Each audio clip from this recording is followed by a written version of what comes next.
मित्रों नमस्कार।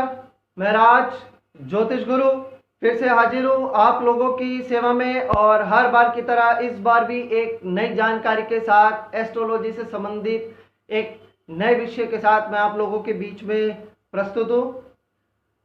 मित्रों, हम पिछले दो वीडियो से हम सातवें घर से संबंधित जो विषय हैं उन पर हम बात कर रहे थे।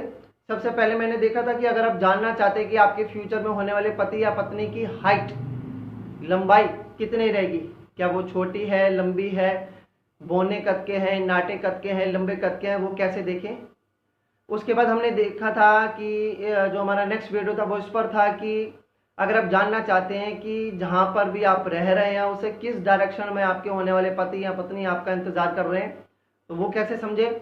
उसी कड़ी में ये हमारा नेक्स्ट वीडियो है जिसमें हम ये देखेंगे कि आपका जो विवाह है, जो आपकी शादी मैरिज होने वाली है, वो आपके घर से पास में है या आपके घर से दूर है। तो इसी चीज को लेकर आज हम बात करेंगे कि विवाह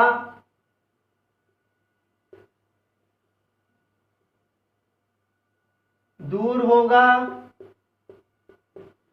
या पास होगा, यानी कि नजदीक होगा। अगर इस चीज को समझना है तो इस चीज को कैसे समझें। मित्रों, ये चीज समझने से पहले मैं एक आपको कुछ और भी समझाना चाहता हूं। हालांकि मैंने इस चीज पे एक वीडियो बना के रखा हुआ है, देश काल पात्र। अगर आपने इसे नहीं देखा है तो आप प्ले लिस्ट में जाकर आप देख सकते हैं, वहां पर आपको मिल जाएगा। देश काल पात्र मित्रों बहुत ज़रूरी है। अगर ये चीज़ नहीं समझ है, मेरे जो नवयुवक जो ज्योतिष भाई बहन है, जो भी ज्योतिष की फील्ड में आए हैं, जो इस चीज़ को स्टडी कर रहे हैं और आगे जाके एक बहुत ही मैच्योर्ड एस्ट्रोलॉजर बनेंगे, बहुत ही नामवर एस्ट्रोलॉजर बनेंगे, मैं ऐसी उम्मीद करता हूँ, ऐसे भगवान से प्रार्थना भी करता हूँ। उन चीज़ों के लिए बहुत ही महत्वपूर्ण है।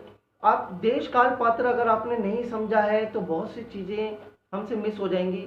बहुत से एस्ट्रोलॉजर्स ये गलती करते हैं, मैंने भी की है, और भी बहुत से एस्ट्रोलॉजर्स हैं जो इस चीज़ को गलती करते हैं कि कोई कुंडली आई और स्ट्रेट फॉरवर्ड बोलना शुरू कर दिया, समझा ही नहीं कि किसकी कुंडली है, कैसी कुंडली, कहाँ रहता है, क्या है। नहीं, पहले व्यक्ति को समझना बहुत ज़रूरी है। देश काल पात्र जो नियम है, सर्वमान्य नियम, इसे समझना बहुत ज़रूरी है। अब हम यहाँ पर इस वीडियो में बात कर रहे हैं दूरी की और पास की, कि शादी दूर होगी या पास होगी, लेकिन पहले ये समझ लेना चाहिए कि व्यक्ति कैसा है। देखिए, अब मैं आपको बताता हूं। मान लीजिए कि कोई व्यक्ति है, पीछे घर है, आगे उसने शॉप बना रखी है किराने की या दूध की, उसकी दुकान है। रोज सुबह 6 बजे खोलता है और रात को 11 बजे बंद करता है और जाके सो जाता है। उसका सामान लेने वाला, सामान देने वाला, दूध सप्लाई करने वाला भी उसे सब शॉप पर ही मिल जाता है। ऐसे व्यक्ति को कहीं जाने की जरूरत ही नहीं पड़ रही है। लेकिन जब उसे किसी काम से, क्योंकि वो ट्रैवलिंग ही नहीं कर रहा है, मोस्ट ऑफ द टाइम वो अपनी शॉप पर, अपने घर पर ही बिता रहा है, लेकिन जब ऐसे व्यक्ति को 10-15 किलोमीटर अगर दूर जाना पड़ जाए तो उसके लिए बहुत समस्या खड़ी हो जाती है। उसे बिल्कुल अपना ताम झाम शॉप बंद कर उसे 15 किलोमीटर 20 किलोमीटर दूर जाना है। उस व्यक्ति को ऐसा लगता है कि वो 20 किलोमीटर की दूरी पता नहीं कितनी दूर हो चुकी है। अब एक व्यक्ति ऐसा है जो जॉब कर रहा है, उसका ऑफिस कहीं है, रह कहीं और रहा है, और जॉब के लिए वो रोज सुबह 12 किलोमीटर जा रहा है और रात को या शाम को 12 किलोमीटर अपने घर पे वापस आ रहा है। यानी कि वो एक दिन में 20-22 किलोमीटर तो ट्रैवल ऐसे ही कर रहा है। उसके लिए तो ये नजदीक है। तो ये समझना बहुत जरूरी है कि किसी भी व्यक्ति के लिए नजदीक या पास के मायने क्या है और दूर के मायने क्या है। या जैसे कि मैं हूं, मैं अब क्योंकि मुझे कंसल्टेंसी देनी पड़ती है या जो है कोर्स को स्टडी कराना पड़ता है एस्ट्रोलॉजी संबंधित, तो मुझे कहीं जाने का टाइम ही नहीं मिल रहा। तो मुझे अगर कहीं पर जाना पड़ जाए तो मुझे बड़ी आफत सी महसूस होगी। ऐसे ही बहुत से लोगों के साथ भी होता है।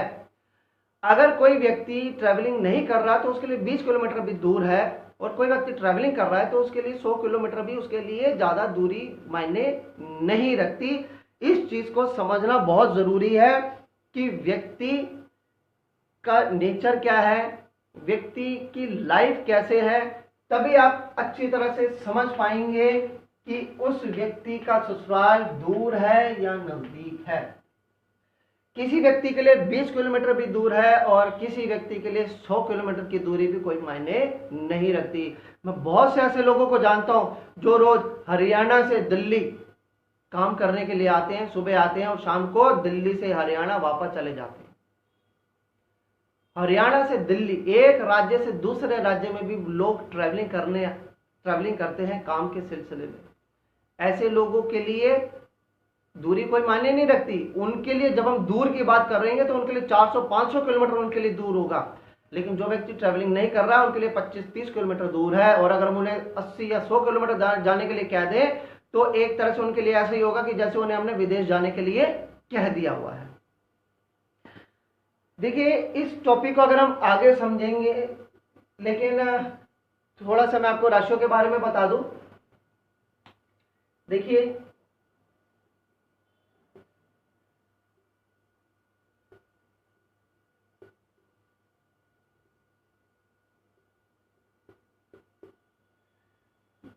जिन्होंने मेरी पहली वीडियोस देखी है वो अच्छी तरह से जानते हैं और मैंने समझाया हुआ है कि ये जो नंबर्स हैं ये जोडेक साइंस यानी कि हमारी राशियों को रिप्रेजेंट करते हैं।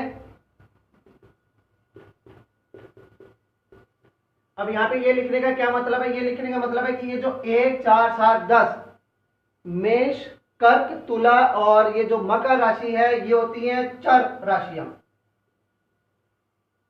2, 5, 8, 11 वृषभ, सिंह, वृश्चिक और कुंभ ये होती हैं स्थिर राशियां।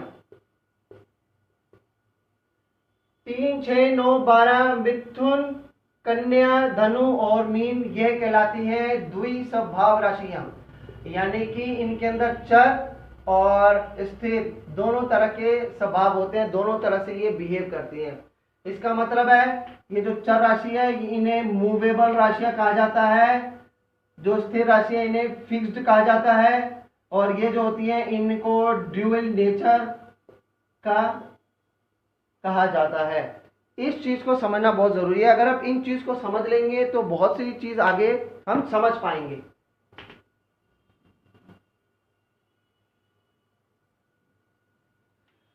अब देखिए, हम बात कर रहे हैं ससुराल दूर होगा या पास होगा। अगर इसके लिए हम 7th हाउस ही देखेंगे।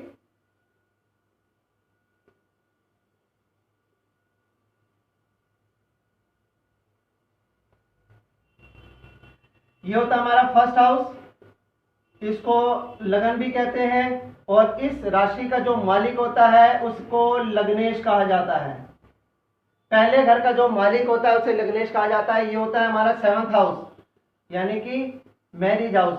हम पिछले जो 2 वीडियोस में है उसमें इसी घर की स्टडी कर रहे थे, उसमें भी हम इसी घर की ही स्टडी करेंगे। अब दूरी के क्या मायने, कैसे पता लगेगा कि ससुराल दूर होगा या पास होगा? तो सबसे पहले हमें इसे ही देखना है। सबसे पहले हमें क्या देखना है? फर्स्ट पॉइंट हमें देखना है कि 7th हाउस में अगर चर राशि हो, जैसे मैंने बताया था चर राशि कौन सी होती है? 1, 4, 7, 10। अगर 7th हाउस में चर राशियां हो, देखिए इसको यहां से हाफ कर लीजिए। हमने इसे यहां से हाफ कर लिया। विवाह का जो कारक ग्रह होता है वो होता है शुक्र, यानी कि वीनस। हमें इसे भी देखना है। अगर 7th हाउस में चर राशियां हो, 7th लॉर्ड यानी कि 7वें घर का मालिक 7th लॉर्ड अगर यहां से 7th के हाफ और 1 के हाफ से अगर यहां से यहां तक हो, 7th लॉर्ड अगर 7th हाउस, ये हाफ है इसका, 7th हाउस से 12वें हाउस तक हो, विवाह कारक शुक्र भी अगर 7 से 12th हाउस तक हो, तब भी शादी माना जाता है कि आपका जो ससुराल होगा आपके घर से दूरी पर होगा। दूरी के मैंने आपको समझा दिए हैं, हर किसी के लिए दूरी अलग मायने रखती है। और चौथा पॉइंट है कि अगर शुक्र या 7th लॉर्ड यानी कि 7वें घर का मालिक अगर इसका संबंध 12th हाउस या 12th लॉर्ड से बन जाए तो भी ससुराल जो है आपके घर से दूरी पे स्थित होता है। देखिए मैंने फिर से समझाया, सब बहुत समझने की जरूरत है। अगर आप YouTube वीडियोस देखेंगे तो ज्यादातर में कि आप चर राशि देख लो, स्थिर राशि देख लो और द्वितीय स्वभाव ड्यूअल नेचर की राशि देख लो, लेकिन ये करेक्ट फॉर्मूला नहीं है। अगर आपको करेक्ट पता लगाना है तो आपको दूसरी कंडीशंस भी देखनी पड़ेगी। फिर से समझ लीजिए, देखिए मैंने बताया हुआ है, आपको पता होगा एक घर जो होता है 30 डिग्री का होता है। अगर हम इसे देखें तो ये 15-15 में डिवाइड हो जाएगा, यानी कि 0 से 15 फिर 15 से 30 डिग्री। इस तरह से यहां से मूव करते हैं तो ये 0 से यहाँ 15 और ये 15 से आगे 30 डिग्री। तो जब हम इसे हाफ कर लेंगे तो यहां से देखना है, यहां से हाफ लेकर इसके हाफ तक भी हमने उसे चेक करना है, लेकिन आप 12 तक भी चेक कर लेंगे तो भी समझ में आ जाएगी। अगर 7वें घर में चर राशियां हो 1, 4, 7, 10, 7वें घर का मालिक अगर यहां से लेकर इन घरों के बीच में हो, शुक्र जो विवाह का नैसर्गिक कारक है अगर वो भी यहां से लेकर इन घरों के बीच में हो, और शुक्र और 7वें घर का संबंध यहां से इस घर से बनता हो, ये 12th हाउस होता है, इस घर से बनता हो, या इस घर का जो मालिक होता है यानी कि जो 12th लॉर्ड होता है, इस राशि का ओनर, इस राशि का जो स्वामी ग्रह होता है, अगर उससे संबंध बनता हो तो जो आपका ससुराल है, लड़का या जो लड़की का ससुराल है, वो दूरी पर स्थित होता है, वो दूर होता है। अब हम इसी चीज को देखते हैं।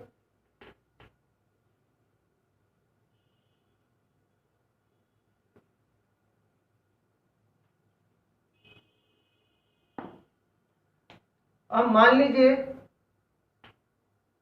कि 7th हाउस में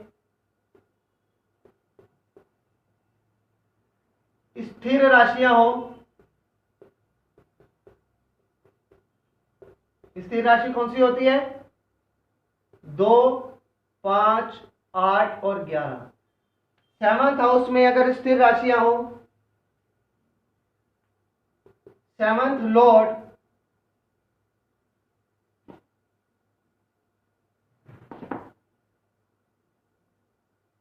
अगर 1st हाउस से लेकर 7th हाउस के बीच में हो, इसी तरह से अगर वीनस 1st हाउस से लेकर 7th हाउस के बीच में स्थित हो, और अगर 7th लॉर्ड का संबंध 2, 4 या 5 घरों से या भाव से बनता हो, तो व्यक्ति का ससुराल जो है उसके घर के नजदीक होता है। एक कंडीशन और मैं आपको बताना भूल गया दूरी के लिए, कि अगर 7th लॉर्ड का संबंध 9th हाउस या 12th हाउस या इनके लॉर्ड से भी अगर बन जाए तो भी व्यक्ति का जो ससुराल है वो दूर में होता है।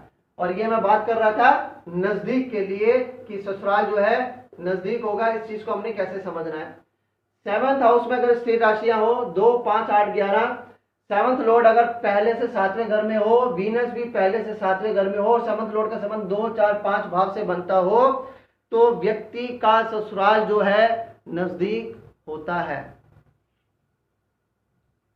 देखिए इस चीज को समझने के लिए और भी बहुत सी कंडीशंस हैं, लेकिन मैं आपको मोटे मोटे तौर पे इसे समझा रहा हूं। अगर और ज्यादा गहराई में जाएंगे तो फिर हमें नक्षत्रों को देखना पड़ जाएगा।